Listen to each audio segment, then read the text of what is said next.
이제 소망으로 가득 찼던 2024년도 이제 얼마 남지 않았는데요. 여러분들은 어떤 마음으로 24년도를 지나오셨고, 또 24년도를 떠나보내실 예정인가요? 바라기는 무엇보다 마음속에 이제 감사함이 넘치게 되기를 소망하고, 또 우리가 하나님께 또 우리 정말 영광 돌릴 수 있는 그런 삶이 되기를 소망합니다. 저와 여러분들이 감사할 수 있는 것은 사실 너무나 많은 것들을 우리 하나님께 받았기 때문이다라고 할 수 있는데요. 물론 우리가 받은 것이 꼭 어떤 물질만을 이야기하는 것은 아니에요. 여러모로 우리는 하나님 앞에 정말 많은 것을 받았고 그 받은 것을 돌아보면 우리는 정말 하나님께 감사할 수밖에 없음을 알게 됩니다. 그러면 지금 이때 우리가 받게 된 복이 무엇인가 한번 계수해 보도록 할게요. 무엇보다 오늘의 시편을 통해서 내가 받은 복이 무엇인가 생각해 보면 바로 이것이라고 얘기할 수 있는데요. 하나님께서 우리에게 확고하게 예언하신 왕을 우리에게 허락해 주셨고, 결국 그 왕은 우리의 모든 종말을 완성하실 분이라는 영원한 위로와 소망, 다시 오실 주님으로 인하여서 누리는 확고한 믿음을 얻게 되었다라는 것을 알 수가 있게 됩니다. 사실 오늘의 본문은 언제 어떻게 어떤 배경으로 사용되고 작성되었는지 잘 알 수는 없어요. 오직 왕과 제사장으로 오실 메시아의 통치와 종말론적인 심판을 예언하고 있을 뿐입니다. 시편에는 여러 가지 메시아 예언 시편들이 있었지만 그 중에서도 오늘의 시편은 오직 하나님의 아들이신 예수님만이 왕이시고 또한 영원한 제사장이라는 사실을 확고하게 선포하고 있어요. 그런 면에서 오늘의 시편 110편을 통하여서 우리는 이러한 메시지를 받을 수가 있게 됩니다. 어떤 메시지냐? 함께 다 같이 읽도록 하겠습니다. 시작. 우리 예수님이야말로 예언된 하나님의 아들이 분명합니다. 이런 말씀을 얻을 수 있게 되는데 특히 이게 1절을 보면 정확히 나타나고 5절에도 나타나고 있는데요. 일단 1절을 보니까 이렇게 되어 있습니다.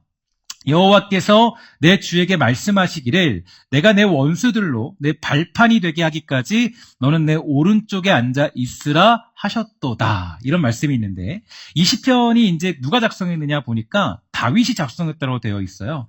그러니까 여기서 보면은 다윗은 신분이 왕이었죠. 근데 여기서 보면은 우리는 그 여호와께서 내 주에게 말씀하시기를 이라는 문장에 조금 더 주목해 볼 필요가 있어요. 그래서 여호와는 당연히 누굴 가리키는 겁니까? 하나님을 가리키는 말이죠. 근데 여기서 중요한 건 내 주라는 말이 여기에 있어요. 그러니까 내 주는 누구를 가리키고 있는 걸까? 이 다윗은 왕이었는데 그보다 더 높은 사람은 나라에 존재하지 않았겠죠. 근데 여호와와 자신 사이에 내 주라는 존재가 하나 등장하고 있는 거예요. 그러니까 이게 보면은 벌써 여기서부터 삼위일체 하나님의 그런 어떤 분명한 고백들이 등장하고 있는데, 그러니까 쉬운 성경을 보면 여호와께서 나의 주께 말씀하십니다라고 해석을 해줬습니다. 그러니까 여호와 하나님과 자신 사이에 누군가가 존재하고 있다라는 것이 분명하다는 것을 알 수 있는 대목이죠. 여기에 대해서 원어적인 단어를 보면 아도나이라는 단어가 사용되었는데요. 이 아도나이라는 말은 그러니까 인간이 하나님에 대해서 사용하는 호칭이 되기도 하고요. 신하가 왕에게, 일반 백성이 공직자에게, 제자가 스승에게, 종이 주인에게 대하여서도 사용하는 호칭이라고 말할 수 있습니다. 근데 중요한 것은 이 단어를 이스라엘 왕인 다윗이 호칭을 사용했다는 것이 중요하겠죠. 다시 말해서 이 호칭은 다윗보다 높은 지위에 있고요. 다윗에게 어떤 권한을 행사할 수 있는 존재를 가리키는 것이기 때문에 그 여호와 하나님과 다윗 사이에 누군가가 존재했다라는 것을 이 시편으로부터 벌써 증명해주고 있다라는 겁니다. 그러니까 이제 다윗에게 어떤 권한을 행사할 수 있는 존재를 가리키는 것인데 여호와 하나님의 통치 안에 있지만 무엇보다도 다윗보다 위에 있는 존재, 그는 과연 누구일까요? 여기에 대해서 마태복음 22장 41절부터 45절에 보면 잘 해석되어져 있는데요. 이렇게 되어 있습니다. 바리새인들이 모였을 때에 예수께서 그들에게 물으시되 너희는 그리스도에 대해서 어떻게 생각하느냐? 누구의 자손이냐? 대답하되 다윗의 자손입니다. 이르시되 그러면 다윗이 성령에 감동되어서 어찌 그리스도를 주라 칭하여 말하되 주께서 내 주께 이르시되 내가 내 원수를 내 발 아래에 둘 때까지 내 우편에 앉아있으라 하셨도다 하였느냐. 다윗이 그리스도를 뭐라 칭하였다 그래요? 주라 칭하였은즉 어찌 그의 자손이 되겠느냐 하시니. 여기 보면 바리새인들이 예수님께 대해서 의구심을 품자 예수님은 자신이 그 성경에 예언한 바로 그 주님이라고 정확히 선포했다라는 거예요. 그래서 어떤 일이 벌어집니까? 46절에 보면 이 말씀이 있죠. 함께 46절 함께 읽도록 하겠습니다. 시작. 한마디도 능히 대답하는 자가 없고 그날부터 감히 그에게 묻는 자도 없더라. 아멘. 이게 저는 사실 이 시편 말씀을 읽으면서 이 마태복음 말씀이 좀 더 저에게 크게 다가왔는데, 예수님이 자신이 예언된 하나님의 아들이며 자녀라는 사실을 정확하게 선포하고 당당하게 그 이름을 밝히게 되니까 그들 중에 한 사람도 예수님께 반박하지 않았고 질문을 던지지 않았다라고 성경은 말해주고 있습니다. 그 얘기는 뭐냐면은 우리들 역시 예수님이 우리 하나님이시고 하나님의 아들이시며 성령님이라는 사실을 온전히 고백하는 믿음과 당당함, 그 담대함이 우리에게 필요하다라는 것을 저는 한 번 더 깨달을 수 있었습니다. 무슨 얘기냐면 우리가 성경이 말하는 예수님, 그분이 누구신가에 대해서 확실한 고백이 필요하다라는 거예요. 그러니까 내가 예수를 믿을 때 흐리멍텅하게 믿는 것이 아니라 예수님은 나의 구주시고 주님이 나의 주인 되시고 주님이 우리의 모든 삶을 주관하시고 나의 생명의 주관자는 하나님이십니다라고 정확하게 고백하는 믿음이 우리에게 요구되더라는 거죠. 근데 우리가 때로는 예수를 믿고 있는데 주님이 나의 주인인지, 하나님이 내 모든 것을 다 주관하시는지, 하나님이 내 삶의 모든 것들을 다 완성하시는지 우리가 고백하지 않을 때가 너무 많이 있어요. 이건지 저건지 그냥 이랬는지 저랬는지, 어저께는 하나님이 나를 주관했다가 오늘은 아니었다가, 내일은 주관하시다가 오늘은 아니었다가, 그거 아니죠. 여러분과 저희가 살아가는 삶 속의 모든 것들은 다 누가 주관하시는 것이에요? 하나님이 우리의 삶을 모두 주관하시는 거예요. 여러분들이 받는 복들, 우리가 받고 누리는 모든 것들, 나의 생명들, 나의 숨, 나의 모든 것들 다 누구 것입니까? 하나님 것입니다. 고백하는 거, 이게 우리 가장 중요한 믿음의 고백이잖아요. 근데 요즘 시대에 왜 이렇게 많은 것들이 문제가 되고 있느냐 보니까 이거는 이거 같아요. 우리가 예수를 당당하게 고백하지 못하는 상황에 놓여져 있지 않은가. 예수를 믿고 있는데 문의는 예수를 믿어요. 그러니까 겉으로는 교회를 다닌다고 얘기해요. 내가 교회 다닙니다. 예수 믿습니다. 내가 교회 다니고요. 내가 신앙생활도 해요. 라고 하지만 실제로 나의 삶 가운데 진짜 하나님을 믿는 자리에 당당함은 잘 존재하지 않기 때문에 자꾸 문제가 생기는 거 아닌가라는 생각이 들게 되었습니다. 그래서 저는 이런 생각을 했어요. 여러분들에게 정말 부탁드리고 싶은 것은 예수가 나의 구주이심을 확실히 고백하는 믿음의 사람들 다 되시기를 주의 이름으로 간절히 축원합니다. 이게 나의 고백이 되어야 돼요. 이런 고백을 하기 위해서 그러면 무엇이 필요하냐? 두 가지의 모습이 요구된다라고 생각합니다. 첫 번째로 이 성경을 가까이 하십시오. 예수 믿으면서 성경을 멀리하지 마세요. 제가 이제 들었던 이야기인데, 지난번에 이제 그 성경 세미나를 갔을 때, 그때 이제 그 교회도 저희 교회랑 굉장히 비슷하게 어떤 모든 체제가 유지되고 있더라고요. 깜짝 놀랐어요. 깜짝 놀랐는데, 그 교회 목사님도 이제 말씀 묵상에 거의 목숨 걸고 말씀 묵상을 해야 된다라는 그런 강조를 아주 그냥 철저히 하시는 분이세요. 근데 그 목사님이 그런 얘기를 하세요. 자기가 말씀 묵상을 강조하니까 그때부터 이제 사람들이 큐티책을 다 가지고 있잖아요. 가지고 있는데, 그때 이제 그 장로님들이 전부 다 큐티책을 성경책 다 끼고 다니시는 거예요. 그래서 보면 우리 성경책만 갖고 다니지만 장로님들은 이제 여기다 같이 뭘 갖고 다니면은 말씀 묵상을 이제 같이 끼고 다니는 거죠. 큐티책이 늘 있는 거예요. 그러니까 이제 늘 있으니까 사람들이 이제 딱 보면서, 야, 우리 장로님들 대단하다. 매일같이 말씀 묵상하시나 보다. 사람들이 막 은혜를 받는 거죠. 와, 말씀 묵상 보면서, 야, 어떻게 매일같이 말씀 묵상하시나? 근데 이제 보니까 나중에 이제 이분이 솔직하게 얘기하는 거예요. 장로님이 솔직하게 이제 간증하는 시간이 있었대요. 간증하는데 그 장로님이 그랬다는 거예요. 죄송하지만 저는 사실 큐티책 받으면 한 5번 정도 묵상했다고. 많이 묵상 못했다고. 근데 들고 다니는 것만 해도 사람들이 은혜 받으니까 깜짝 놀랐다고 얘기를 하더라고요. 그러니까 이제 왜 5번, 근데 사람들이 오히려 그 몇 번 정도 묵상했다는 그 고민을 듣고 고백을 듣고 사람들이 많이 은혜를 받았다라는 거예요. 아, 또 장로님들도 그거밖에 안 되는구나. 나도 할 수 있겠다. 이런 마음이 들었다는 거죠. 제가 이 얘기를 왜 말씀드리냐면 그런 것 같아요. 우리가 어떤 큐티책을 들고 다니는 것만 해도, 가까이 두는 것만 해도 뭐가 있냐면 내가 정말 이 하나님의 그런 말씀을 가까이 두고 있다는 증명이 되잖아요. 그럼 하나님 말씀을 멀리 두시면 안 돼요. 그거를 숨기면 안 됩니다. 어떤 사람은 회사에 꽁꽁 감춰요. 예수 믿는 거 꽁꽁 감추고 하나님 감추고, 친구들이 몰라요. 예수 믿는 것도 모른대요. 아이, 그러면 안 되죠. 그죠? 내가 교회를 다니는지 예수 믿는지 나의 주인이 누구신지를 정확하게 고백하고 선포할 줄 알아야 되잖아요. 그러니까 내가 당당하게 주님이 누구신지 말할 수 있는 그런 어떤 삶의 자리를 살아가야 되는데 때로 너무 감출 때가 많이 있어요. 그러니까 우리가 가장 중요한 것 중에 하나가 하나님 말씀을 가까이 하는 모습이 필요해요.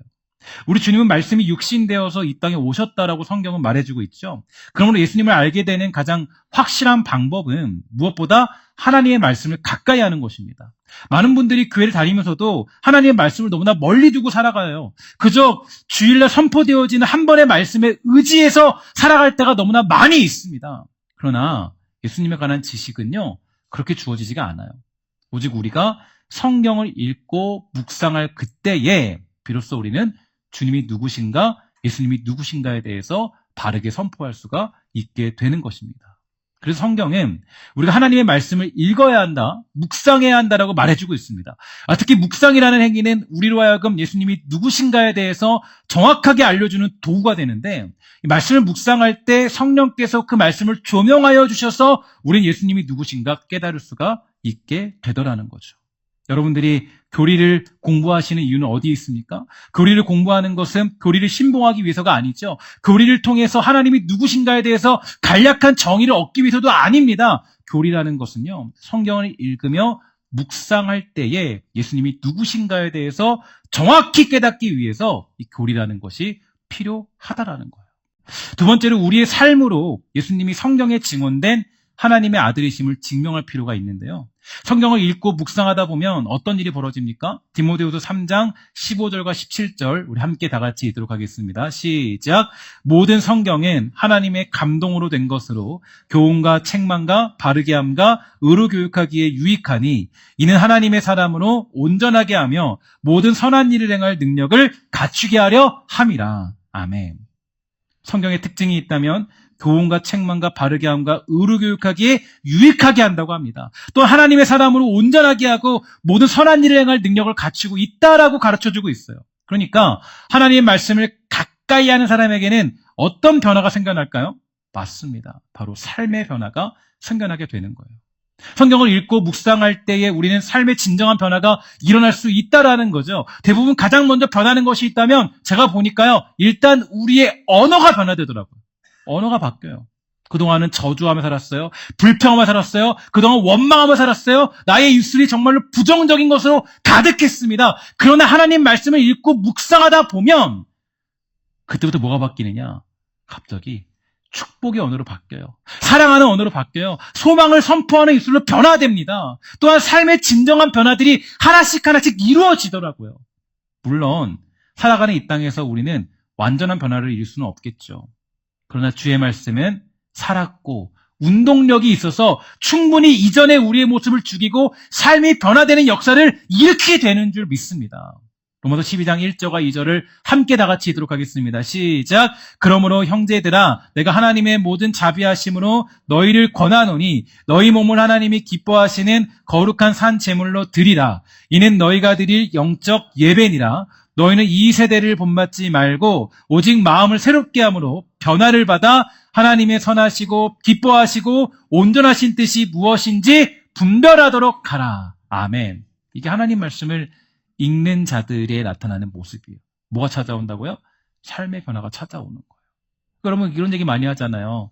예수 믿는데 교회 다니는데 왜 이렇게 삶의 변화가 없냐? 이거는 하나님 책임이에요, 우리 책임이에요. 우리가 사실은 하나님 말씀을 읽지 않았기 때문에 가까이 하지 않으면요, 그 말씀을 읽고 묵상하지 않으면 우리 삶의 변화가 찾아오지 않습니다. 듣는 것으로만 변하지 않아요. 주의 말씀을 가까이 할 때 우리는 예수가 누구인지 명확히 알게 되고 예수 그리스도가 어떤 분인지 정확하게 알면서 선포하게 될 것입니다. 우리의 삶은 변화되어서 주께 온전한 제사를 드리는 삶의 변화는 바로 하나님 말씀을 읽고 가까이 묵상할 때 일어날 수 있게 되는 거죠.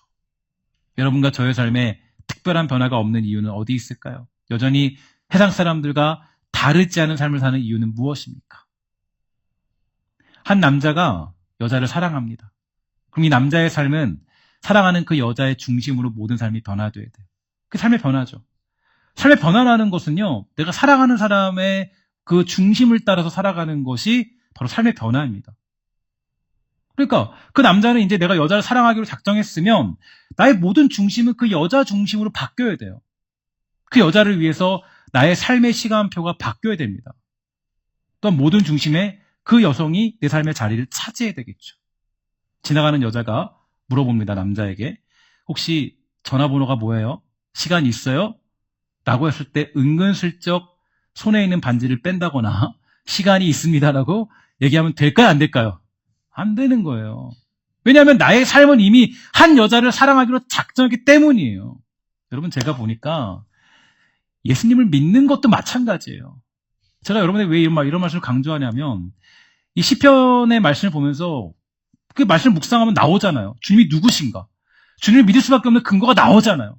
그러니까 우리가 그 주님이 누구신가가 분명하게 되면 흔들릴 이유가 없어요. 근데 자꾸 우리가 왜 흔들리냐면 하나님 말씀을 읽지 않기 때문에, 묵상하지 않기 때문이에요. 하나님 말씀을 깊이 묵상할 습관들이 사라졌기 때문이에요. 그 말씀을 읽지 않으면 내가 10년이 지나도 20년 지나도 30년 동안 예배 나와도 맨날 흔들리고 왔다 갔다 거리는 이유가 거기에 있습니다. 왜냐? 하나님이 누구신지 정확한 지식이 없기 때문에. 하나님을 아는 지식이 없기 때문에. 왜 우리가 하나님 앞에 12율주를 드려야 되는지, 왜 우리가 하나님 앞에 숨김없이 살아야 되는지, 왜 우리가 주님 앞에 나의 삶을 드려야 되는지, 내가 왜 시간을 드려야 되는지, 교회 살아니까 힘들어 죽겠는데 왜 자꾸 시키는 거야? 이게 아니라 우리의 삶이 주님 것임을 성경을 보면 명확하니까.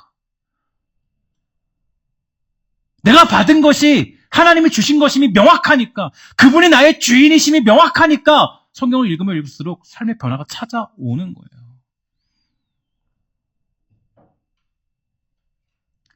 오늘 저와 여러분들은 어떻습니까? 우리의 삶은 어떤가요? 예수님이 하나님의 아들이심을 믿는 삶으로 변화되어 있습니까? 예수님 중심으로 삶을 채워 넣고 그렇게 살아가고 있습니까? 제가 누누이 말씀드리지만 시간이 남아서 주를 섬겨서는 안 됩니다. 제가 제일 싫어하는 게, 저도 제일 싫어하는 게 그거예요. 그러니까 물론 우리가 이제 그럴 수 있어요. 이제 어떤 신앙의 초반기에 그럴 수 있어요. 시간 남아서 주를 섬기려고 하면 안 됩니다. 제가 그래서 말씀드리지만 그 시간표를 짤 때, 일주일 시간표를 짤 때요, 항상 중심은 하나님을 어떻게 섬길 건가 중심이 돼야 돼요. 친구 약속 잡고, 친척 약속 잡고, 뭐 저거 잡고 다 잡았는데, 이때 비니까 이제 교회 가야겠다. 그 주님 사랑하는 건가요? 아니죠. 나를 위해서 우리 주님은 한 번도 진심으로 대하지 않은 적이 없는데, 우리 주님은 한 번도 나에게 짜투리를 대한 적이 없어요. 야, 내가 시간 남으니까 너 사랑할게. 나 사랑 이만큼 좀 남았거든. 야, 내 사랑 너 좀 줄게. 그런 적이 없는데, 때때로 우리는 그래요. 우리의 시간표가 하나님 중심이 안 될 때가 너무나 많이 있어요. 그러니까 우리 중심에 하나님의 아들이신 예수님을 중심으로 채워 넣어야 돼요. 그러니까 우리가 체력과 우리의 시간을 안배하는 것은 주님께 드릴 시간들을 정해놓고, 주님께 드릴 것들을 정해놓고, 그리고 내가 그걸 쓰는 것이지, 내가 다 쓰고 남은 거 드리면 하나님이 그거 기뻐하시겠냐고. 제가 아까도 여러분들이 정말 찔릴 수밖에 없고 힘들어할 수밖에 없는 그런 재물에 대해서 말씀을 드렸는데, 말라기서를 보면 하나님이 싫어하는 게 그거였거든요. 그러니까 너 가질 건 너 다 가져놓고, 그러니까 사람들이 그러는 거, 사람들이 양을 잡으면 그 양이 좋은 부위가 있잖아요. 그 양을 10마리 잡아요. 잡으면 10마리 중에서 그래도 한 마리 아플 거 아니에요. 그러면 우리가 어떻게 해야 돼? 하나님 정말 사랑하면. 아픈 거는 내가 좀 요리 손질해서 내가 먹으면 되잖아요. 근데 그 사람들은 안 그랬어요. 어떻게 했냐면 아픈 거 주님께 드리는 거예요. 이게 얘가 남은 거니까. 그리고 가장 알맹이는 잘 갖는 거예요. 하나님이 뭐라고 그래요? 야, 이거 도대체 뭐, 너네들, 야, 내가 너희들 한 번도 그렇게 대한 적이 없는, 너희들은 안 그러는구나. 그러니까 여러분, 그거예요. 우리가 주님께 드림도 하나님께 드릴 거 떼어놓고 사용을 해야 되는 거지. 남은 거 가지고 주님께 드리고, 오늘은 5만 원 남았으니까 2만 원만 드리고.